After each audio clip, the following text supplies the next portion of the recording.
എല്ലാവർക്കും പുതിയ വീഡിയോയിലേക്ക് സ്വാഗതം. ഇന്നത്തെ നമ്മുടെ റെസിപ്പി വെറും 5 മിനിറ്റിലൊരു മുട്ടക്കറിയാണ് കേട്ടോ. 5 മിനിറ്റിൽ മുട്ടക്കറി ഉണ്ടാക്കാൻ പറ്റുമെന്ന് ചിന്തിക്കുന്നുണ്ടാവില്ലേ? എന്നാൽ ഈ ഒരു റെസിപ്പി സ്കിപ്പ് ചെയ്യാതെ തന്നെ കണ്ടു നോക്കൂ. അരച്ചു വിട്ട മുട്ടക്കറിയാണ് ഇത്. വളരെ സിമ്പിളായിട്ടുള്ള ടേസ്റ്റി ആയിട്ടുള്ള റെസിപ്പിയാണ് കേട്ടോ. പലതരത്തിൽ നമ്മൾ മുട്ടക്കറി ഉണ്ടാക്കൂല്ലേ, പക്ഷെ പെട്ടെന്നൊരു നോൺ വെജിറ്റേറിയൻ കറി വേണമെന്നുണ്ടെന്നുണ്ടെങ്കിൽ ഇതൊരു സിമ്പിൾ ആയിട്ടുള്ള റെസിപ്പിയാണ്. എല്ലാവരും കണ്ടു നോക്കിയിട്ട് അഭിപ്രായം പറയാൻ മറക്കല്ലേ. വീഡിയോ ലെങ്ത് നോക്കണ്ട കേട്ടോ, 5 മിനിറ്റ് മുട്ടക്കറി ഉള്ളൂ. പക്ഷെ പറഞ്ഞു വന്നപ്പോൾ വീഡിയോ ലെങ്ത് കുറച്ച് കൂടി പോയിട്ടുണ്ട്. പിന്നെ വേറൊരു കാര്യം, മുട്ട ആദ്യം വേവിച്ച് വെക്കണം കേട്ടോ. പിന്നൊക്കെ സിമ്പിൾ അല്ലേ. ഇതിന് വേണ്ടിയിട്ട് ഞാൻ മുട്ട ഒരു 4 എണ്ണം വേവിച്ചിട്ട് കട്ട് ചെയ്ത് മാറ്റി വെച്ചിട്ടുണ്ട്. ഇനി അടുത്തത് വേണ്ടത് അത്യാവശ്യം വലിപ്പമുള്ള വെളുത്തുള്ളി, ഒരു 3 വെളുത്തുള്ളി ഇതിനായിട്ട് വലുത് വെച്ചിട്ടുണ്ട്. അതുപോലെ തന്നെ ഒരു 8-10 ചെറിയ ഉള്ളി, അത്യാവശ്യം വലിപ്പമുള്ള 2 ബാക്കിയൊക്കെ ചെറിയ ഉള്ളികളാണ് കേട്ടോ. ചെറിയ ഉള്ളി ഒരു 8-10 എണ്ണം നമുക്ക് എടുക്കണം. ഇത്ര മാത്രമേ നമുക്ക് ആവശ്യമുള്ളൂ. ബാക്കിയുള്ളതെല്ലാം നമുക്ക് അരച്ച് തയ്യാറാക്കാനാണ്. ഇത് പൊടിയായി അരിഞ്ഞ് നമുക്ക് മാറ്റി വെക്കാം. ഇനി നമുക്ക് അരപ്പിന് വേണ്ടി തയ്യാറാക്കാം. ഇത് അരച്ച് കലക്കിയാണല്ലോ, അരപ്പാണ് ഏറ്റവും പ്രധാനപ്പെട്ടത്. അതിന് വേണ്ടിയിട്ട് ഞാൻ ഏകദേശം ഒരു 2 പിടി നാളികേരം എടുത്തിട്ടുണ്ട്. ഇനി ഇതിലേക്ക് എരിവുള്ള മുളക് പൊടി 1 ടീസ്പൂണ്, 1/4 ടീസ്പൂൺ മഞ്ഞൾപ്പൊടി, 2 ടീസ്പൂൺ മല്ലിപ്പൊടി, ഒരു പച്ചമുളക്, അതുപോലെ ഒരു ചെറിയ കഷ്ണം ഇഞ്ചി, ഒരു വലിയ വെളുത്തുള്ളിയും ഇതിലേക്ക് വേണം കേട്ടോ. അരച്ച് കലക്കാനും വെളുത്തുള്ളി വേണം. ഇനി നമുക്ക് ഇതെല്ലാം കൂടി ഒരു മിക്സിയുടെ ജാറിലേക്ക് ചേർത്ത് കൊടുക്കാം. ഈ ഒരു അരച്ച് കലക്കാനുള്ള കൂട്ട് വളരെ ഇമ്പോർട്ടൻ്റ് ആണ് കേട്ടോ. ഇതങ്ങടെ അരച്ച് കലക്കി കഴിഞ്ഞാൽ പിന്നെ കറി റെഡിയായി. വളരെ സിമ്പിൾ ആയിട്ടുള്ള ഒരു റെസിപ്പിയാണ്. 2 പിടി നാളികേരം ഞാൻ ഇതിലേക്ക് മിക്സിയിലേക്ക് ചേർത്ത് കൊടുത്തിട്ടുണ്ട്. ഇനി നമുക്ക് വേണ്ടത് ഒരു മസാല കൂട്ടാണ്. അതിന് വേണ്ടി ഞാൻ ഒരു ചെറിയ കഷ്ണം സ്റ്റാറിൻ്റെ ഒരു ഇതളാണ് കേട്ടോ എടുത്തിരിക്കുന്നത്. പോലെ ഒരു സ്റ്റാറിൻ്റെ ഒരു ഇതൾ എടുത്തിട്ടുണ്ട്.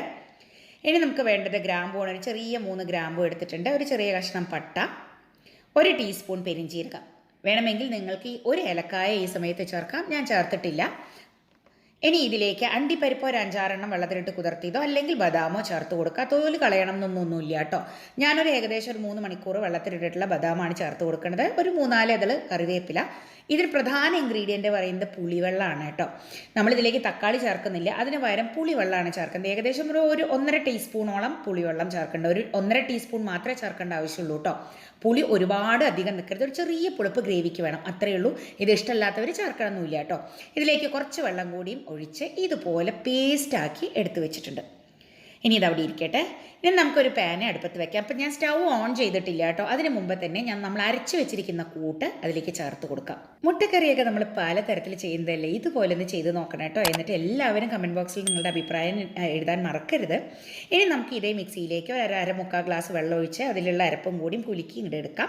ഇപ്പോൾ കണ്ടോ, വെള്ളമൊക്കെ ഒഴിച്ചിട്ടുണ്ട്. ഇനി നമുക്കൊന്ന് ഉടച്ചു കൊടുക്കാം, അതായത് ഒന്ന് ഇളക്കി കൊടുക്കാം. അതിൻ്റെ കൂടെ കുറച്ചുകൂടി വെള്ളം ചേർത്ത് കൊടുക്കുന്നുണ്ട് കേട്ടോ. ഗ്രേവി നിങ്ങൾക്ക് എത്ര വേണം എന്നുള്ളതുണ്ടെങ്കിൽ ആ അനുസരിച്ചിട്ട് വേണം കേട്ടോ വെള്ളം ചേർത്ത് കൊടുക്കാനായിട്ട്. ഞാൻ ഏകദേശം ഒരു കൊഴുത്ത രൂപത്തിലുള്ള ഒരു ഗ്രേവി ആയിട്ടാണ് എടുക്കുന്നത്.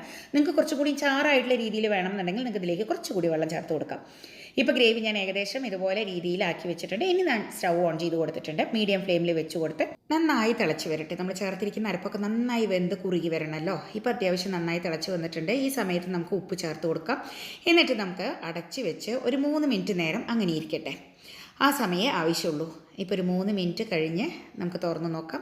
കറിയൊക്കെ നന്നായിട്ട് അത്യാവശ്യം തിളച്ച് കുറുകി വന്നിട്ടുണ്ട് കേട്ടോ. ഈ സമയത്ത് കണ്ടോ, നല്ല കുറുകിയ രൂപത്തിലാണ്. ഇതിലേക്ക് നിങ്ങളുടെ ഗ്രേവിക്ക് അനുസരിച്ച് ഈ സമയത്ത് നിങ്ങൾക്ക് വെള്ളം ചേർത്ത് കൊടുക്കാം. ഞാൻ കുറച്ചുകൂടി വെള്ളം ചേർക്കുന്നുണ്ട്, കാരണം ഇത് ഇരിക്കുന്തോറും ഒന്ന് കുറുകുമല്ലോ, നമ്മൾ ബദാം ചേർത്തിട്ടുള്ളതുകൊണ്ട്. അപ്പോൾ ലേശം കൂടി നമുക്ക് വെള്ളം ചേർത്ത് കൊടുക്കാം. ഈ സമയത്ത് ചൂടുവെള്ളം വേണം കേട്ടോ ചേർത്ത് കൊടുക്കാൻ, പച്ചവെള്ളം ചേർത്ത് കൊടുക്കരുത്. ചൂടുവെള്ളം ചേർത്തതിന് ശേഷം ഒന്ന് നന്നായി തിളയ്ക്കട്ടെ. തിളച്ച് വന്നതിന് ശേഷം നമുക്ക് ഇതിലേക്ക് മുട്ട ചേർത്ത് കൊടുക്കാം കേട്ടോ. 4 മുട്ടയാണ് കേട്ടോ ഞാൻ വേവിച്ച് വെച്ചിരിക്കുന്നത്. 4 മുട്ടയ്ക്കുള്ള ഗ്രേവിയാണ് ഈ പറഞ്ഞ കൂട്ടല്ല. അപ്പോൾ നിങ്ങൾക്ക് കൂടുതൽ വേണമെന്നുണ്ടെങ്കിൽ അതിനനുസരിച്ച് കൂടുതൽ എല്ലാം ചേർത്ത് റെഡിയാക്കുക കേട്ടോ. ഇപ്പോൾ നമുക്ക് മുട്ട ചേർത്ത് കൊടുത്ത് ഒന്ന് തിള വന്നപ്പോൾ നമുക്ക് അടച്ച് വെക്കാം. ഒന്ന് തിളയ്ക്കേണ്ട ആവശ്യമുള്ളൂ. ഒന്ന് തിളച്ചതിന് ശേഷം നമുക്ക് അടച്ചു വയ്ക്കാം. മുട്ട മുറിച്ചിട്ടല്ലേ നമ്മൾ ഇടുന്നത്, അതുകൊണ്ട് അധികം വെട്ടി തിളയ്ക്കേണ്ട ആവശ്യമില്ല. അത്യാവശ്യം തിള വന്നല്ലോ. ഇനി നമുക്ക് സ്റ്റൗ ഓഫ് ചെയ്ത് അടച്ചു വയ്ക്കാം. ഇതിലേക്ക് കുറച്ച് കറിവേപ്പില കൂടി ചേർത്ത് കൊടുക്കാം. നല്ലോണം കറിവേപ്പില ചേർക്കാം കേട്ടോ. എൻ്റെ കയ്യിൽ കുറച്ചേ ഉണ്ടായിരുന്നുള്ളൂ, അതുകൊണ്ടാണ് ഞാൻ കുറച്ച് ചേർത്തത്.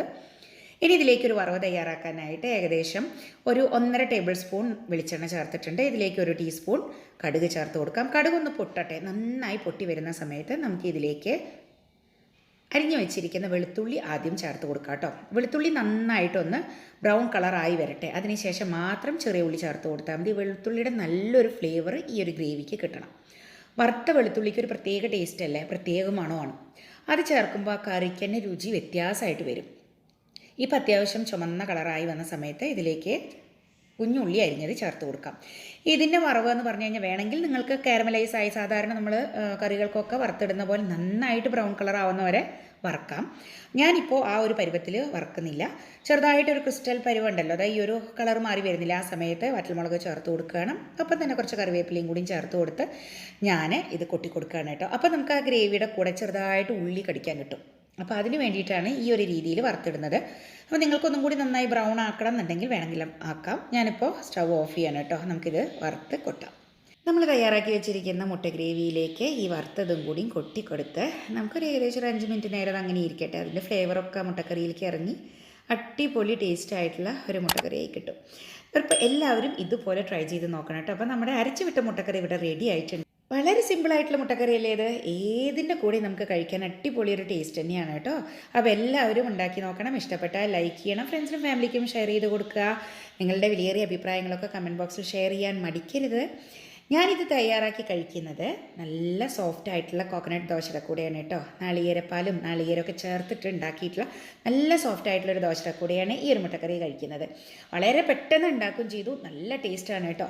അപ്പോൾ എല്ലാവരും ട്രൈ ചെയ്ത് നോക്കി നിങ്ങളുടെ അഭിപ്രായങ്ങളൊക്കെ കമൻറ്റ് ബോക്സിൽ ഷെയർ ചെയ്യാം. ഇതുപോലെയുള്ള റെസിപ്പികൾക്കായി ഈ ചാനലൊന്ന് സബ്സ്ക്രൈബ് ചെയ്യുക. തൊട്ടടുത്തുള്ള ബെൽ ബട്ടണും കൂടി ക്ലിക്ക് ചെയ്തിട്ട് ഓൾ എന്നുള്ള ഓപ്ഷൻ ക്ലിക്ക് ചെയ്യാൻ മറക്കരുത് കേട്ടോ. എന്നാലേ ഞാനിടുന്ന റെസിപ്പികളുടെയൊക്കെ നോട്ടിഫിക്കേഷൻ അപ്പം തന്നെ വരുള്ളൂ. വേറൊരു ഈസിയും ടേസ്റ്റി ആയിട്ടുള്ള റെസിപ്പിയായി കാണാം. Thank you.